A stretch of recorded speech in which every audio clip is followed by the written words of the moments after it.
Hello বন্ধুরা, আজকের GK revision ক্লাসে আমরা আরআরবি গ্রুপ ডির জন্য গুরুত্বপূর্ণ অনেকগুলো এমসিকিউ এবং ওয়ান লাইনার রিভিশন করব।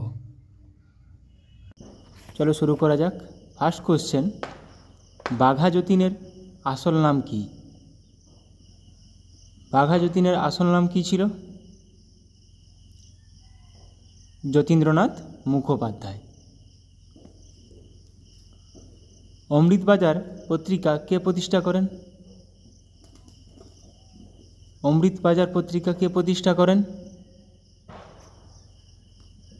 শিশির কুমার ঘোষ। কোন ভাইসরয়ের শাসনকালে ইলবার্ট বিল পাস হয়?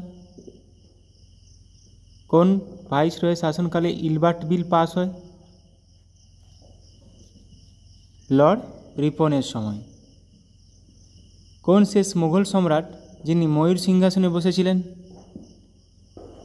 কোন শেষ মুঘল সম্রাট যিনি ময়ূর সিংহাসনে বসেছিলেন? মোহাম্মদ শাহ। শিখদের পঞ্চম গুরুর নাম কি? শিখদের পঞ্চম গুরু কে ছিলেন? গুরু অর্জুন দেব পঞ্চম গুরু ছিলেন। গুরু নানক প্রথম গুরুদেব ছিলেন। কবির কার শিষ্য ছিলেন? কবির কার শিষ্য ছিলেন? কবির রামানন্দের শিষ্য ছিলেন। সিন্ধু সভ্যতায় কোন জন্তুর উল্লেখ পাওয়া যায়নি? সিন্ধু সভ্যতায় কোন জন্তুর উল্লেখ পাওয়া যায়নি? ঘোড়া। ঘোড়ার উল্লেখ পাওয়া যায়নি। কার উপাধি ছিল কুনিক?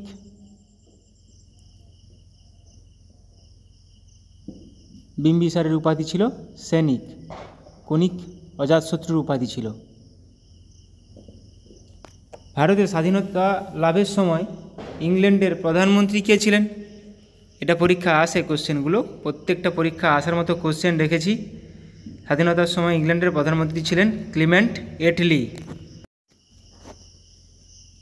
বুদ্ধচরিতের রচয়িতাকে? বুদ্ধচরিতের রচয়িতা অশ্ব ঘোষ। হর্ষচরিত বাণভট্ট, সন্ধ্যাকর নন্দী রামচরিত, কলহন রাজতরঙ্গিনী।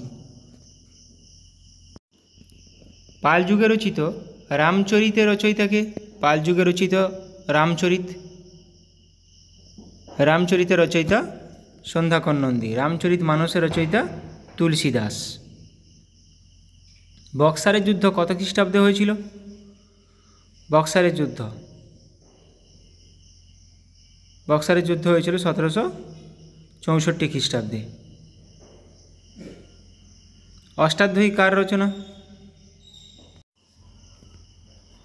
অষ্টাধ্যায়ী কে রচনা করেছেন? অষ্টাধ্যায়ী রচনা করেছেন পাণিনি। কলকাতায় মেডিকেল কলেজ কোন বছর স্থাপিত হয়েছিল? কলকাতা মেডিকেল কলেজ, এগুলো পরীক্ষা আসে। Kolkata medical college, Hindu college. Kolkata medical college স্থাপিত হয়েছিল 1835 সালে। শিখ খালসার প্রতিষ্ঠাতা কে? শিখ খালসার প্রতিষ্ঠাতা কে? শিখ খালসা প্রতিষ্ঠা করেছিলেন গুরু গোবিন্দ সিং।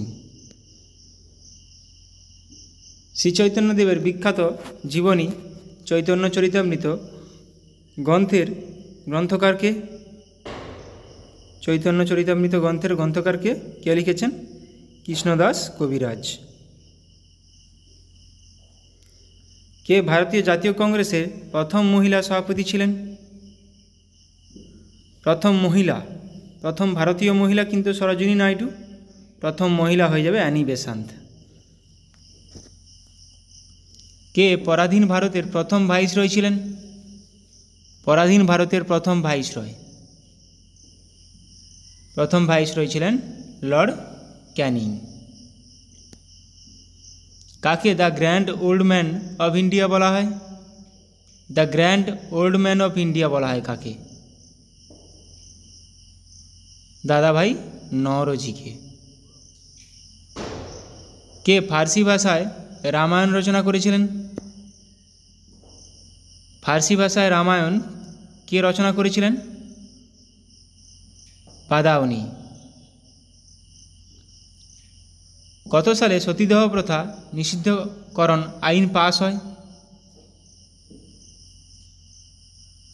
1829 সালে সতীদাহ প্রথা নিষিদ্ধকরণ আইন পাস হয়। কত খ্রিস্টাব্দে বঙ্গভঙ্গ আন্দোলন রদ করা হয়? বঙ্গভঙ্গ আন্দোলন শুরু হয়েছিল 1905 সালে, রদ হয়েছিল 1911 সালে। ভারতীয় রুপি প্রতীকটি কে ডিজাইন করেছিলেন? ভারতীয় রুপি প্রতীকটি কে ডিজাইন করেছিলেন?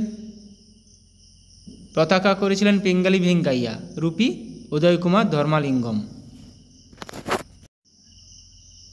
1931 সালে নির্মিত ভারতীয় প্রথম সবাক চলচ্চিত্রটি হলো কোনটি?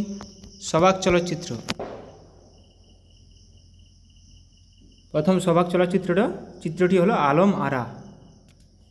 হর্ষবর্ধন রাজা হয়ে কী উপাধি গ্রহণ করেছিলেন? এটা আমাদের সবার জানা, অশোক দেবনাম প্রিয় নামে পরিচিত। হর্ষবর্ধন শিলাদিত্য উপাধি গ্রহণ করেছিলেন। বৈদিক যুগে সাধারণ মানুষের প্রতিনিধিমূলক প্রতিষ্ঠানটি কোনটি ছিল?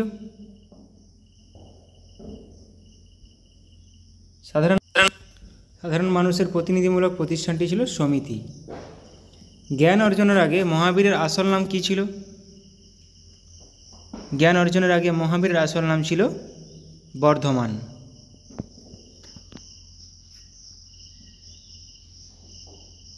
মুদ্রা রাক্ষস কে লিখেছিলেন? মুদ্রা রাক্ষস কার লেখা একটি বই? বিশাখা দত্তের লেখা একটি বই মুদ্রা রাক্ষস। রৌপ্য মুদ্রা টঙ্কা কে প্রবর্তন করেছিলেন? রৌপ্য মুদ্রা টঙ্কা কে প্রবর্তন করেছিলেন? টঙ্কা প্রবর্তন করেছিলেন ইলতুৎমিশ। নিকোলকণ্ঠী কার রাজত্বকালে বিজয়নগরে এসেছিলেন? নিকোলকণ্ঠী কার রাজত্বকালে বিজয়নগরে এসেছিলেন? দেবরায় ওয়ানের রাজত্বকালে। দাগ এবং চেহারা ব্যবস্থা বা চেরা ব্যবস্থা কে চালু করেছিলেন? দাগ এবং চেরা ব্যবস্থা চালু করেছিলেন আলাউদ্দিন খিলজি। বিজাপুর রাজ্যের প্রতিষ্ঠাতা কে? বিজাপুর রাজ্যের প্রতিষ্ঠাতা ইউসুফ আদিল শাহ। তাজমহলের প্রধান স্থপতিকর কে ছিলেন? তাজমহলের প্রধান স্থপতিকর আহমদ লাহোরী। জুনাগড় শিলালিপিতে কোন রাজার কৃতিত্ব বর্ণিত আছে?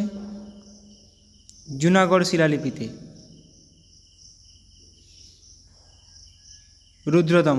রুদ্রদমনের কীর্তি বর্ণিত আছে।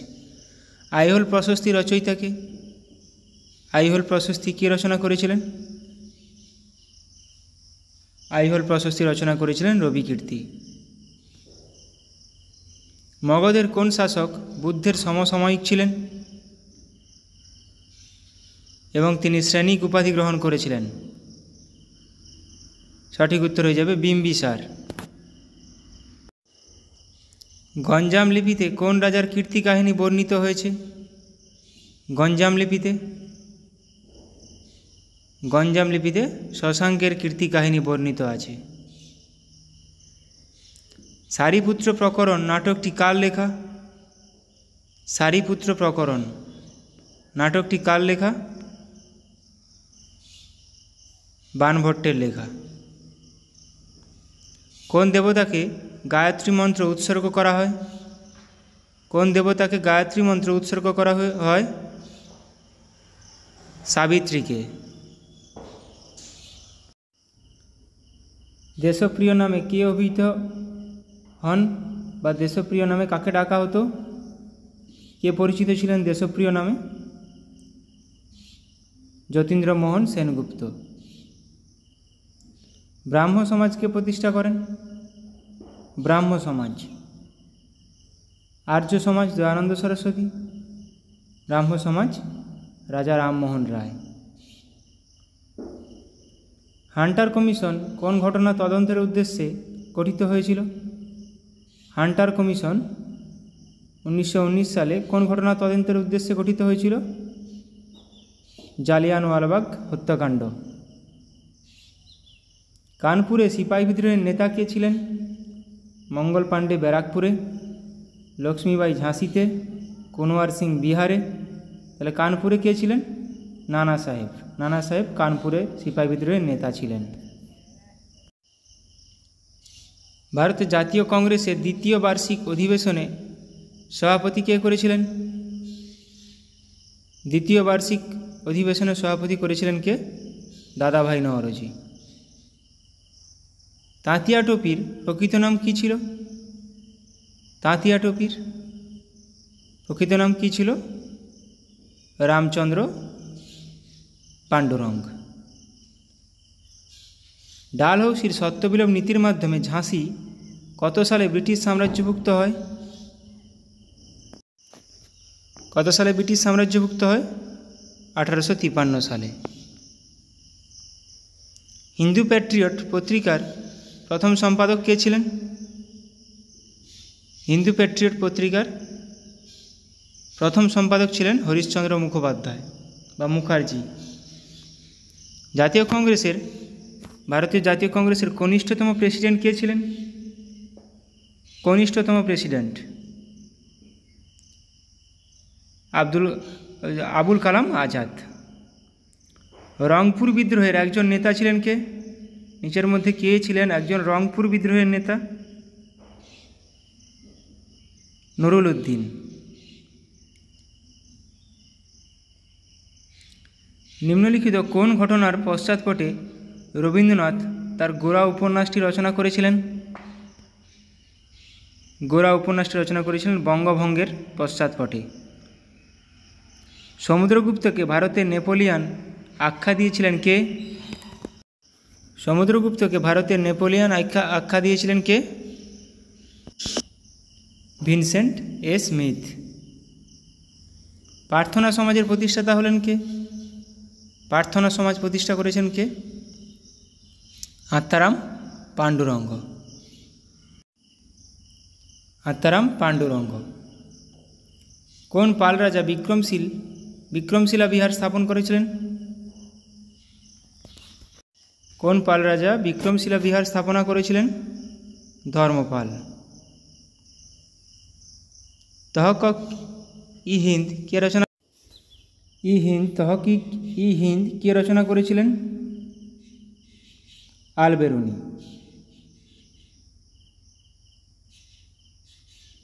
বাদশাহনামা গ্রন্থটি কে রচনা করেন? প্রচুর গুরুত্বপূর্ণ কোশ্চেন আছে, পরীক্ষায় আসার মতো। ভিডিওটি শেষ পর্যন্ত দেখো। বাদশাহনামা রচনা করেছিলেন আব্দুল হামিদ লাহোরী। পেশোয়াতন্ত্রের প্রতিষ্ঠাতা কে ছিলেন? পেশোয়াতন্ত্র কে প্রতিষ্ঠা করেছিলেন? বালাজি বিশ্বনাথ। বর্গী নিয়মিত ও শিলাদার অনিয়মিত এ দুটি ভাগ শিবাজি কোন ক্ষেত্রে চালু করেছিলেন? বর্গী ও শিলাদার। তাহলে কে চালু করেছিলেন? এটা শিবাজি চালু করেছিলেন। কাদের জন্য?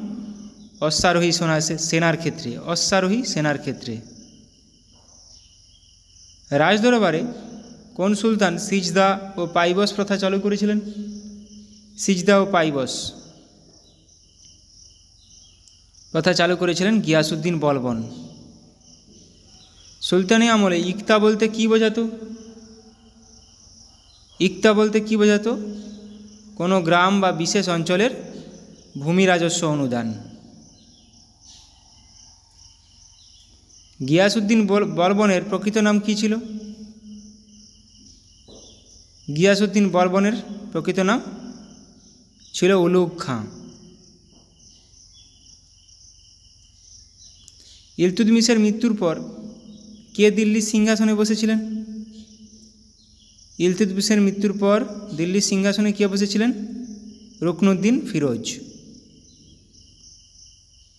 ইকতা প্রথা কে প্রবর্তন করেন? ইকতা প্রথা প্রবর্তন করেছিলেন ইলতুৎমিশ। কুতুবউদ্দিন আইবক কার কৃতদাস ছিলেন? কুতুবউদ্দিন আইবক কার কৃতদাস ছিলেন? মোহাম্মদ ঘুরির কৃতদাস ছিলেন। কার স্মৃতিতে কুতুব মিনার নির্মিত হয়েছিল? কার স্মৃতিতে কুতুব মিনার নির্মিত হয়েছিল? কুতুবউদ্দিন আইবকের স্মৃতিতে। শাহজাহানের শাসনকালে নির্মিত কোন সৌধে ময়ূর সিংহাসন ছিল? শাহজাহানের শাসনকালে নির্মিত ময়ূর সিংহাসন কোথায় ছিল? দিওয়ানি খাসে। মুঘলদের জায়গির সমান দিল্লি সুলতানদের কি? মুঘলদের জায়গির সমান দিল্লি সুলতানদের ইকতা।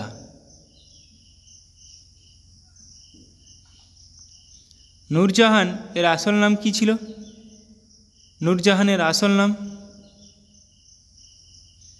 নূরজাহানের আসল নাম ছিল মেহেরুন্নেসা। মুঘল সম্রাট বাবর কোন ভাষায় তুজুকি বাবরি লিখেছিলেন? একমাত্র বাবর ও জাহাঙ্গীর নিজের আত্মজীবনী লিখেছিলেন। বাবর কোন ভাষায় লিখেছিলেন? তুর্কি ভাষায় তুজুকি বাবরি রচনা করেছিলেন। নিচের কোন কর ব্যবস্থার আরেক নাম বন্দোবস্ত? কোন কর ব্যবস্থার আরেক নাম বন্দোবস্ত? জাবতি। জাবতি কর ব্যবস্থার আরেক নাম বন্দোবস্ত। কত খ্রিস্টাব্দে মেহেরগড় আবিষ্কৃত হয়েছিল? মেহেরগড় সভ্যতা আবিষ্কৃত হয়েছিল কত খ্রিস্টাব্দে? যা ফ্রাঁসোয়া জারিস দ্বারা 1974 খ্রিস্টাব্দে। হরপ্পা সভ্যতার ম্যানচেস্টার বলা হয় কোন শহরটিকে? হরপ্পা সভ্যতার ম্যানচেস্টার বলা হয় কোন শহরটিকে? লোথাল শহরকে বলা হয় হরপ্পা সভ্যতার ম্যানচেস্টার। মঙ্গল পাণ্ডেকে কবে ফাঁসি দেওয়া হয়েছিল? মঙ্গল পাণ্ডেকে সিপাহী বিদ্রোহের নেতা ব্যারাকপুরে 8ই এপ্রিল 1857 সালে। রাষ্ট্রপতি ভবনের স্থপতিকার হলেন কে? রাষ্ট্রপতি ভবনের পুরনো রাষ্ট্রপতি ভবনের স্থপতিকার হলেন এডউইন লুটিয়েন্স। পঞ্চম শিখ গুরু অর্জুন দেবকে কে হত্যা করেন? পঞ্চম শিখ গুরু অর্জুন দেবকে হত্যা করেছিলেন জাহাঙ্গীর। জাহাঙ্গীর হত্যা করেছিলেন। 4টি বেদের মধ্যে প্রাচীনতম বেদ কোনটি? এটা সবারই জানা। প্রাচীনতম বেদ ঋগ্বেদ, যাতে গায়ত্রী মন্ত্র আছে। মহাত্মা গান্ধীকে প্রথমবারের জন্য জাতির জনক ফাদার অফ নেশন বলে সম্বোধন করেছিলেন কে? নেতাজি সুভাষচন্দ্র বসু। হুমায়ুনের সমাধি নিচের কোন শহরটিতে অবস্থিত? হুমায়ুনের সমাধি নিচের কোন শহরটিতে অবস্থিত? দিল্লিতে অবস্থিত, নিউ দিল্লিতে। মহাত্মা গান্ধী কোন সালে ভারতীয় জাতীয় কংগ্রেসের সভাপতি হয়েছিলেন? এবং তিনি একবারই মাত্র হয়েছিলেন, বেলেগাঁও অধিবেশন 1924 সালে। সুফি সাধক মঈনুদ্দিন চিশতির দরগা কোন শহরে অবস্থিত? মঈনুদ্দিন চিশতির দরগা বা সমাধি এটি অবস্থিত আজমিরে। ভারতের প্রথম পর্তুগিজ গভর্নর কে ছিলেন? ভারতের প্রথম পর্তুগিজ গভর্নর কে ছিলেন? Francisco D Almeida. নিচের কোনটির রচয়িতা দানদিন? দানদিন কোনটি রচয়িতা করেছেন? দানদিন বা ডানদিন? 10 কুমার চরিত। বাবর ও রানা সঙ্গের মধ্যে যুদ্ধ হয়েছিল, কোন যুদ্ধটা? রানা সঙ্গের আসল নাম কিন্তু সংগ্রাম সিংহ। খানুয়ার যুদ্ধ হয়েছিল, যেটা 1527 খ্রিস্টাব্দে। বিজয়নগর সাম্রাজ্যের নিম্নলিখিত কোন শাসক অন্ধ্রভোজ নামে পরিচিত ছিলেন? অন্ধ্রভোজ নামে পরিচিত ছিলেন কৃষ্ণদেব রায়। প্রথম এবং একমাত্র মহিলা যিনি দিল্লির সিংহাসনে বসেছিলেন কে? ইলতুৎমিশের কন্যা সুলতানা রাজিয়া। ভারতের স্বাধীনতা আন্দোলনের সময় ব্যক্তিগত সত্যাগ্রহ ইন্ডিভিজুয়াল সত্যাগ্রহ জন্য প্রথম কে মনোনীত হয়েছিলেন? আচার্য বিনোবা ভাবে। হর্ষঙ্ক রাজবংশের প্রতিষ্ঠাতা এবং ভগবান বুদ্ধের সমসাময়িক কে ছিলেন, যিনি শ্রেণিক উপাধি গ্রহণ করেছিলেন? বিম্বিসার। মহাবোধি মন্দিরটি তৈরি করা হয়েছিল বোধগয়ায়, যেখানে কি হয়েছিল? গৌতম বুদ্ধ বোধি বা জ্ঞান অর্জন করেছিলেন। শেষ মুঘল সম্রাট কে ছিলেন? শেষ মুঘল সম্রাট ছিলেন বাহাদুর শাহ জাফর। আজাদ হিন্দ ফৌজ কোথায় প্রথম স্থাপিত হয়? আজাদ হিন্দ ফৌজ এটা প্রথম স্থাপিত হয় টোকিওতে, জাপানের টোকিওতে। পলাশির যুদ্ধ হয়েছিল কত খ্রিস্টাব্দে?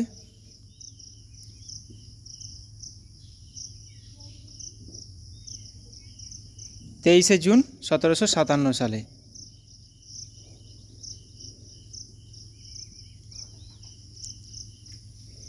এবার আমরা কিছু যুদ্ধ, সাল, প্রতিপক্ষ, বিজয়ী কারা সেগুলো নিয়ে আলোচনা করে নেব একটু।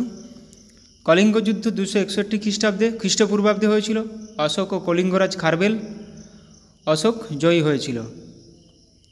হিদাসপিসের যুদ্ধ 326 খ্রিস্টপূর্বাব্দে, আলেকজান্ডার ও পুরু আলেকজান্ডার জয়ী হয়েছিল। পেলোপনেসিয়ান যুদ্ধ 431 খ্রিস্টপূর্বাব্দে, স্পার্টা ও অ্যাথেন্স, স্পার্টা জয়ী হয়েছিল। প্রথম তরাইনের যুদ্ধ 1191 খ্রিস্টাব্দে, খুবই গুরুত্বপূর্ণ, পরীক্ষায় আসে। পৃথ্বীরাজ চৌহান ও মোহাম্মদ ঘুরির মধ্যে হয়েছিল, পৃথ্বীরাজ চৌহান জয়ী হয়েছিল। দ্বিতীয় তরাইনের যুদ্ধ 1192 খ্রিস্টাব্দে, পৃথ্বীরাজ চৌহান ও মোহাম্মদ ঘুরি, দ্বিতীয়বার মোহাম্মদ ঘুরি জয়ী হয়েছিল। এই কুতুবুদ্দিন আইবক কিন্তু মোহাম্মদ ঘুরিরই কৃতদাস ছিলেন।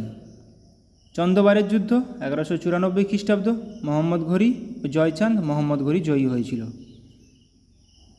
প্রথম পানিপথের যুদ্ধ 1526, বাবর ও ইব্রাহিম লোদি, বাবর জয়ী হয়েছিল। খানুয়ার যুদ্ধ বাবর ও রানা সিংহ, বাবর জয়ী হয়েছিল 1527 খ্রিস্টাব্দে। চাঁদেরির যুদ্ধ 1528 খ্রিস্টাব্দে, বাবর ও মেদিনী রায়, বাবর জয়ী হয়েছিল। গড়ঘরার যুদ্ধ 1529 খ্রিস্টাব্দে, বাবর ও আফগান শাসক, বাবর জয়ী হয়েছিল। সুরজগড়ের যুদ্ধ 1534 খ্রিস্টাব্দে, শেরশাহ ও মাহমুদ খান, শেরশাহ জয়ী হয়েছিল। চৌসার যুদ্ধ 1539 খ্রিস্টাব্দে, শেরশাহ হুমায়ুন, শেরশাহ জয়ী হয়েছিল। কনৌজের যুদ্ধ 1540 খ্রিস্টাব্দে, শেরশাহ ও হুমায়ুন, শেরশাহ জয়ী হয়েছিল। দ্বিতীয় পানিপথের যুদ্ধ 1556, বৈরাম খাঁ ও হিমু কাদের মধ্যে হয়েছিল সেটাও গুরুত্বপূর্ণ। বৈরাম খাঁ জয়ী হয়েছিল। আর এগুলো প্রত্যেকটা গুরুত্বপূর্ণ সালগুলো খুবই গুরুত্বপূর্ণ। তালিকটের যুদ্ধ 1565, বিজয়নগর ও সুলতানি রাজারা জয়ী হয়েছিল। হলদিঘাটের যুদ্ধ 1576, আকবর ও রানা প্রতাপ সিংহের মধ্যে হয়েছিল, আকবর জয়ী হয়েছিল। শামুগড়ের যুদ্ধ 1658 খ্রিস্টাব্দ, ঔরঙ্গজেব দারা শিখো, ঔরঙ্গজেব জয়ী হয়েছিল। দেওরাই যুদ্ধ, তারপর দেখো গিরিয়ার যুদ্ধ কত খ্রিস্টাব্দে হয়েছিল? 1740 খ্রিস্টাব্দে। আলীবর্দী খাঁ ও সরফরাজ খাঁয়ের মধ্যে হয়েছিল, আলীবর্দী খাঁ জিতেছিল। প্রথম কর্ণাটকের যুদ্ধ 1746 থেকে 48, ইংরেজ ও ফরাসি বাহিনীরা জয়ী হয়েছিল। দ্বিতীয় কর্ণাটকের যুদ্ধ 1749 থেকে 54, ইংরেজ ও ফরাসি বাহিনী, ইংরেজরা জয়ী হয়েছিল। পলাশি যুদ্ধ 1757 খ্রিস্টাব্দে হয়েছিল, ইংরেজ ও সিরাজউদ্দৌলা ইংরেজরা জয়ী হয়েছিল। বিদরের যুদ্ধ 1759 খ্রিস্টাব্দে ইংরেজ ও ওলন্দাজের মধ্যে হয়েছিল, ইংরেজরা জয়ী হয়েছিল। বন্দিবাসের যুদ্ধ 1760, ইংরেজ ও ফরাসি, ইংরেজরা জয়ী হয়েছিল। তৃতীয় পানিপথের যুদ্ধ, সালটা খুবই গুরুত্বপূর্ণ, 1761 খ্রিস্টাব্দে ইংরেজ ও মারাঠা, ইংরেজরা জয়ী হয়েছিল।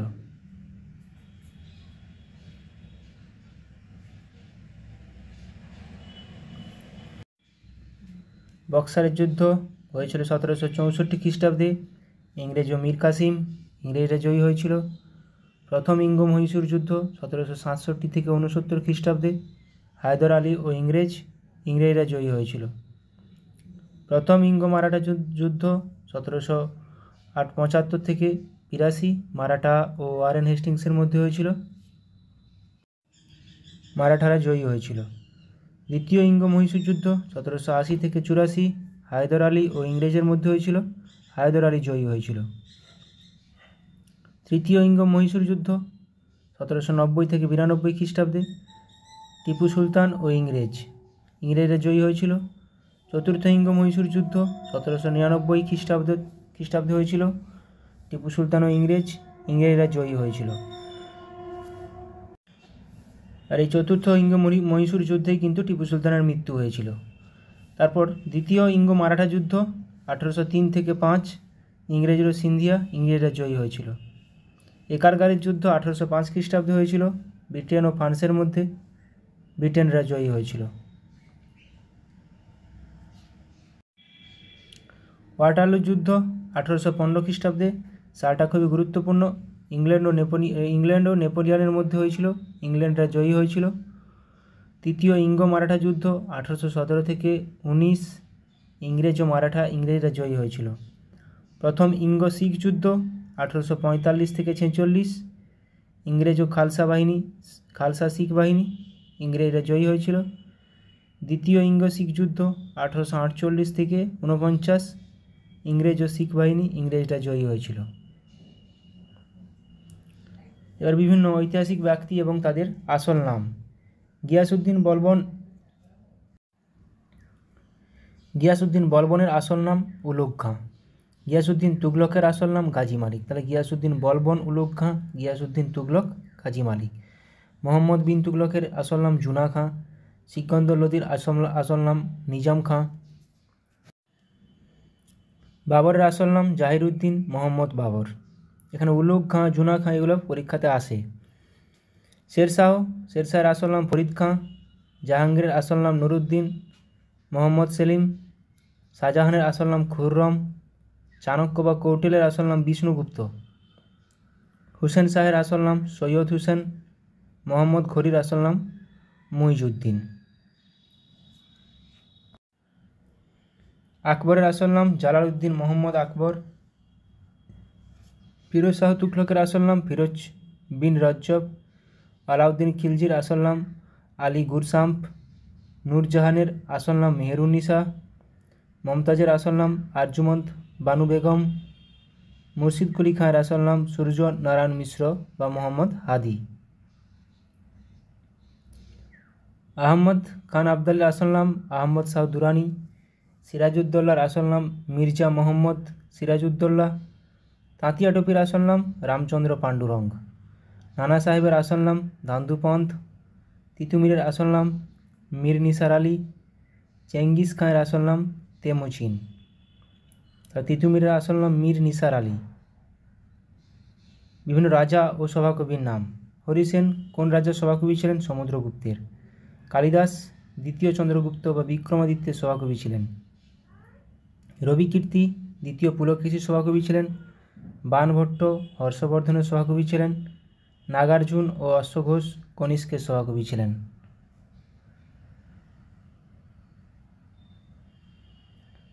আবুল ফজল আকবরের সভাকবি ছিলেন, আকবরনামা লিখেছিলেন। আমির খসরু আলাউদ্দিন খিলজির সভাকবি ছিলেন। অলবেরুনি মোহাম্মদ গজনির সভাকবি ছিলেন। জয়দেব লক্ষণ সেনের সভাকবি ছিলেন। ভবাভূতি যশবর্ধনের সভাপতি ছিলেন। সোমদেব দ্বিতীয় পৃথ্বীরাজ চৌহানের সভাপতি ছিলেন। লক্ষণ সেনের সভাপতি ধৈ হলায়ুধ। মদন পালের সভাপতি সন্ধ্যাকর নন্দী। পরীক্ষা এভাবে চলে আসে যে সন্ধ্যাকর নন্দী কোন সময়কার বা কার সভাপতি ছিলেন। কবীন্দ্র পরমেশ্বর পরাগল খাঁর সভাপতি ছিলেন। শিকর নন্দী ছুটি খাঁয়ের সভাপতি ছিলেন। হলধর মিশ্র নরসিংহদেবের সভাপতি ছিলেন। ফিরোজ তুগলক এর সভাপতি ছিলেন জিয়াউদ্দিন বরনী। সুলতান মাহমুদের সভাপতি ছিলেন ফিরদৌস। পৃথ্বীরাজ চৌহানের সভাপতি ছিলেন চাঁদ বরদই। সিংহ বিষ্ণুর সভাপতি ছিলেন ভারতী। কুতুবুদ্দিন আইবকের সভাপতি ছিলেন হারুন নিজমি। দ্বিতীয় চন্দ্রগুপ্তের সভাকবি ছিলেন অমর সিংহ।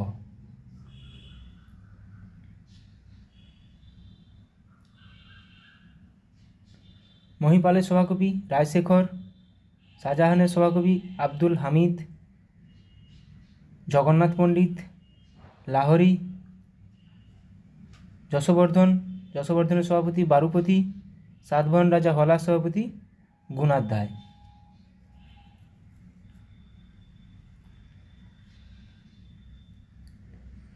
আমুকবর্ষের সভাপতি মহাবীরাচার্য আলাউদ্দিন। খলজির সভাপতি মীরা হাসান দেহলভি। শিবাজির সভাপতি পরমানন্দ। কৃষ্ণচন্দ্রের সভাপতি রামপ্রসাদ সেন। বালিয়ার সিংহের সভাপতি গঙ্গাধর মিশ্র। কৃষ্ণদেব রায়ের সভাপতি পেদ্দান আল্লাসানি পেদ্দান। বিভিন্ন রাজার নাম ও উপাধি।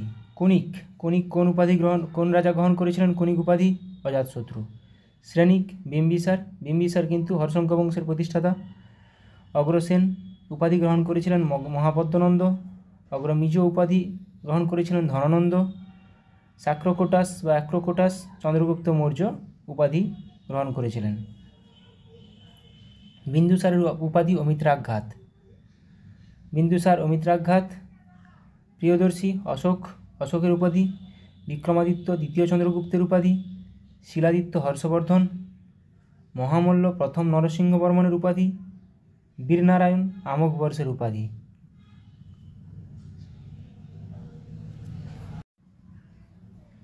দ্বিতীয় পুলকেশী পরমেশ্বর উপাধি গ্রহণ করেছিলেন। প্রথম মহেন্দ্রবর্মন বিচিত্রচিত্ত।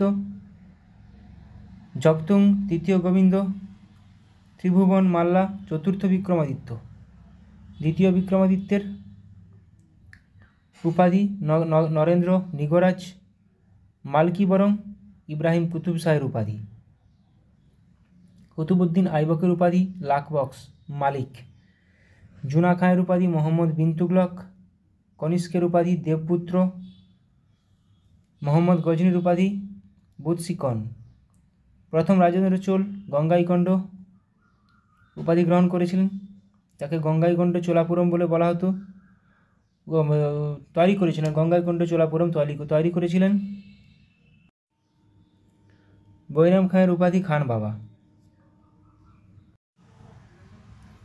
বাবরের উপাধি গাজী। ইব্রাহিম লোদির উপাধি ইব্রাহিম শাহ।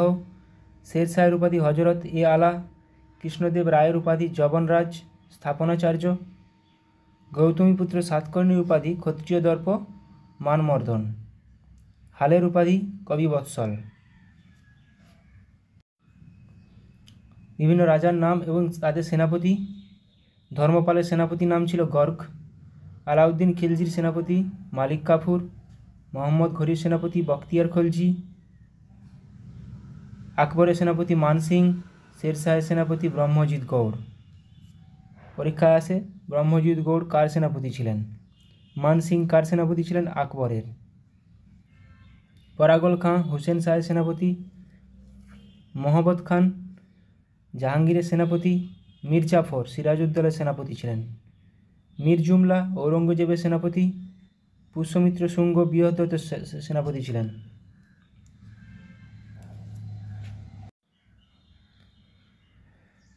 দ্বিতীয় চন্দ্রগুপ্তের মন্ত্রীর নাম বীরসেন। বৃহদ্রথের মন্ত্রীর নাম পুষ্যমিত্র শুঙ্গ। হরিহরের মন্ত্রীর নাম সায়নাচার্য। মেহমুদ গাওয়ান মোহাম্মদ শাহের মন্ত্রী। সেলুকাস আলেকজান্ডারের মন্ত্রী ছিলেন সেলুকাস। নাগ দশকের সেনাপতি ছিলেন শিশুনাগ। দেবপালের সেনাপতি ছিলেন দর্ভপাণি বুক্কার। সেনাপতি ছিলেন মাধব বিদ্যারণ্য। চন্দ্রগুপ্তের মৌর্য সেনাপতি চাণক্য। মোহাম্মদ আদিল শাহের সেনাপতি হিমু। পেশোয়া মাধব রাওয়ের সেনাপতি নানা ফড়নবিশ। হরপ্পা সভ্যতা কোন নদীর তীরে অবস্থিত? পাঞ্জাবে অবস্থিত, ইরাবতী বা রাভি নদীর তীরে। 1921 সালে আবিষ্কার হয়েছিল, দয়ারাম সাহানি আবিষ্কার করেছিলেন। মহেঞ্জোদারো সিন্ধু অঞ্চল অবস্থান সিন্ধু নদীর তীরে। 1922 সালে আবিষ্কার করেছিলেন রাখাল দাস বন্দ্যোপাধ্যায় বা আর.ডি. ব্যানার্জি। সুটকা জেন্দার বালুচিস্তানে অবস্থিত, দাস নদীর তীরে। চানহুদারো সিন্ধু অঞ্চলে অবস্থিত, সিন্ধু নদীর তীরে। কালিবঙ্গান রাজস্থানে অবস্থিত, ঘাঘর নদীর তীরে। রোপার পাঞ্জাবে অবস্থিত, শতদ্রু নদীর তীরে। কোন জায়গায় অবস্থিত? কালিবঙ্গান রাজস্থান, রোপার পাঞ্জাব। লোথাল গুজরাট, লোথাল একটা পোর্ট সিটি, হরপ্পা সভ্যতার পোর্ট সিটি লোথাল গুজরাটে অবস্থিত, সবরমতী নদীর তীরে। কোর্দিজি সিন্ধু পাকিস্তানে অবস্থিত, সিন্ধু নদীর তীরে। আলমগীরপুর উত্তরপ্রদেশে অবস্থিত, হিন্দন নদীর তীরে। দিমাবাদ বা দৈমাবাদ আহমদনগরে অবস্থিত, প্রভরা নদীর তীরে। রাখিগ্রাহী হরিয়ানাতে অবস্থিত বা রাখিগাড়ি হরিয়ানাতে অবস্থিত। সুরকোটোডা গুজরাটে অবস্থিত। ধোলাভিরা গুজরাটে অবস্থিত, লুনি নদীর তীরে। বনওয়ালি হরিয়ানাতে অবস্থিত, ঘাঘর নদীর তীরে। মেহেরগড় সভ্যতা বালুচিস্তানে অবস্থিত, বোলান নদীর তীরে অবস্থিত। 1974 খ্রিস্টাব্দে আবিষ্কার হয়। ভারতীয় জাতীয় কংগ্রেস কবে প্রতিষ্ঠিত হয়? 28 ডিসেম্বর 1885 সালে। ভারতীয় জাতীয় কংগ্রেসের জনক কাকে বলা হয়? O Hume, Allan Octavian Hume. কোথায় ভারতীয় জাতীয় কংগ্রেসের জন্ম হয়? বোম্বেতে। ভারতের জাতীয় কংগ্রেসের প্রথম সভাপতি কে ছিলেন? উমেশচন্দ্র ব্যানার্জি। জাতীয় কংগ্রেসের প্রথম অধিবেশন কবে হয়েছিল? 1885 সালে। ভারতের জাতীয় কংগ্রেসের প্রথম মহিলা সভাপতি কে ছিলেন? Annie Besant. প্রথম ভারতীয় মহিলা হবে সরোজিনী নাইডু। ভারতের জাতীয় কংগ্রেসের প্রথম মহিলা সভাপতি কে? Annie Besant. প্রথম মুসলিম সভাপতি কে? বদরুদ্দিন তৈয়বজি। জাতীয় কংগ্রেসের সুরাট অধিবেশন কত সালে হয়? 1907 সালে। সুরাট অধিবেশনে নরমপন্থী এবং চরমপন্থীদের মধ্যে ভাঙন ধরে বা বিভেদ ঘটে 1907 সালে সুরাট অধিবেশনে। 1885 সালে বোম্বেতে উমেশচন্দ্র ব্যানার্জি প্রথম অধিবেশন, 72 জন প্রতিনিধি অংশগ্রহণ করেছিলেন। 1886 সাল কলকাতা দাদাভাই নওরোজি কংগ্রেস সাংবিধানিক সংস্কারের প্রস্তাব গ্রহণ করে। গুরুত্বপূর্ণ কিছু আমরা কংগ্রেসের অধিবেশনগুলো দেখে নেব। 1885 সালে উমেশচন্দ্র ব্যানার্জি বোম্বে, 1886 দাদাভাই নওরোজি কলকাতা। 1887 মাদ্রাজ বদরুদ্দিন তৈয়বজি জাতীয় কংগ্রেসের প্রথম মুসলিম সভাপতি। 1888 এলাহাবাদ জর্জ উইলি জাতীয় কংগ্রেসের প্রথম ইংরেজ সভাপতি। 1888 সালে এলাহাবাদে হয়েছিল, আর 1887 মাদ্রাজে হয়েছিল। বদরুদ্দিন তৈয়বজি সভাপতি ছিলেন। 1889 বোম্বেতে হয়েছিল। William Wedderburn British India committee গঠন হয়েছিল। 1896 কলকাতা হয়েছিল। রহিমতুল্লাহ সাহানি সভাপতি ছিলেন। এটা খুবই গুরুত্বপূর্ণ, কারণ বন্দে মাতরম গানটি প্রথম গাওয়া হয়েছিল। বন্দে মাতরম গানটি যেটা বঙ্কিমচন্দ্র চট্টোপাধ্যায় লিখেছিলেন, সেটি প্রথম গাওয়া হয়েছিল 1896 খ্রিস্টাব্দে কলকাতা সেশনে। 1906 সালে কলকাতা সেশন দাদাভাই নওরোজি স্বরাজ শব্দটি প্রথম ব্যবহার করেন দাদাভাই নওরোজি। 1907 সালে সুরাট অধিবেশন, রাসবিহারী ঘোষ ছিলেন সভাপতি। কংগ্রেস নরমপন্থী ও চরমপন্থীতে ভেঙে যায়। তাহলে 1907 সুরাট রাসবিহারী ঘোষ, 1906 কলকাতা দাদাভাই নওরোজি। 1911 কলকাতা অধিবেশন, বিশেন নারায়ণ ধর। এটাও গুরুত্বপূর্ণ, কারণ এখানে জনগণ মন গানটি প্রথম গাওয়া হয়। আমাদের রবীন্দ্রনাথের লেখা। 1916 খ্রিস্টাব্দে লখনৌ অধিবেশন, অম্বিকাচরণ মজুমদার কংগ্রেস ও মুসলিম লীগের মধ্যে লখনৌ চুক্তি স্বাক্ষরিত হয়? লখনৌ চুক্তি কোন সালে স্বাক্ষরিত হয়? 1916 সালে। 1917 সালে কলকাতায় অধিবেশন, অ্যানি বেসান্ত প্রথম মহিলা সভাপতি। 1923 সালে গয়া চিত্তরঞ্জন দাস সভাপতি, স্বরাজ্য দলের গঠন হয় 1923 সালে। 1924 বেলেগাঁও গান্ধীজি সভাপতি। গান্ধীজি প্রথম ও শেষবারের জন্য সভাপতি হয়েছিলেন। বেলেগাঁও সেশন 1924 সালে। গুরুত্বপূর্ণ সালটা 1925 সাল কানপুর, সরোজিনী নাইডু প্রথম ভারতীয় মহিলা সভাপতি। 1928 সাল কলকাতা, মতিলাল নেহেরু সভাপতি। অখিল ভারত যুব কংগ্রেস গঠিত হয়। অখিল ভারত যুব কংগ্রেস গঠিত হয়। তাহলে 1928 মতিলাল নেহেরু কলকাতা, 1925 কানপুর সরোজিনী নাইডু, 1924 বেলেগাঁও মহাত্মা গান্ধী। 1929 লাহোর, জওহরলাল নেহেরু সভাপতি। গুরুত্বপূর্ণ, পূর্ণ স্বরাজের দাবি প্রথম গ্রহণ করা হয়। 1930 সালের 26শে জানুয়ারি স্বাধীনতা দিবস উদযাপিত করার সিদ্ধান্ত নেওয়া হয়। 1930 সালের 26শে জানুয়ারি। 1931 করাচি অধিবেশন, সর্দার বল্লভভাই প্যাটেল সভাপতি। মৌলিক অধিকারের প্রস্তাব গ্রহণ করা হয়। 1937 সাল ফৈজপুর, জওহরলাল নেহেরু সভাপতি। প্রথম গ্রাম্য অধিবেশন, প্রথমবার জাতীয় কৃষি নীতি গৃহীত হয়। গুরুত্বপূর্ণ, এটা প্রথম গ্রাম্য অধিবেশন কোথায় হয়েছিল? ফৈজপুরে, 1937 সালে, সভাপতি জওহরলাল নেহেরু। 1938 হরিপুরা, সুভাষচন্দ্র বসু প্রথমবার সভাপতি হয়েছিলেন। দক্ষিণপন্থীদের বিরোধিতা চূর্ণ করে কর্মপন্থার জয় সূচিত হয়। 1938 হরিপুরা, সুভাষচন্দ্র বসু। আবার 1939 ত্রিপুরা অধিবেশনে সুভাষচন্দ্র বসু মনোনীত হয়েছিলেন। কী করে? গান্ধীজি মনোনীত প্রার্থী পট্টবী সীতারামাইয়াকে পরাস্ত করেন নেতাজি। গান্ধীজি ও তার সমর্থকদের অসহযোগিতায় নেতাজি পদত্যাগ করেছিলেন।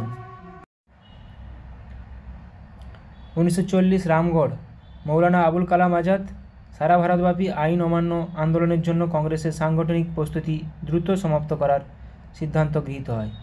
আর সবচেয়ে কনিষ্ঠতম সভাপতি মৌলানা আবুল কালাম আজাদ। 1946 মিরাট অধিবেশন, জে.বি. কৃপালিনী সভাপতি, ভারতের স্বাধীনতা পর্যন্ত নির্বাচিত হন। এখানে পরীক্ষায় কোশ্চেন আসে, ভারতের স্বাধীনতার সময় জাতীয় কংগ্রেসের সভাপতি কে ছিলেন? জে.বি. কৃপালিনী।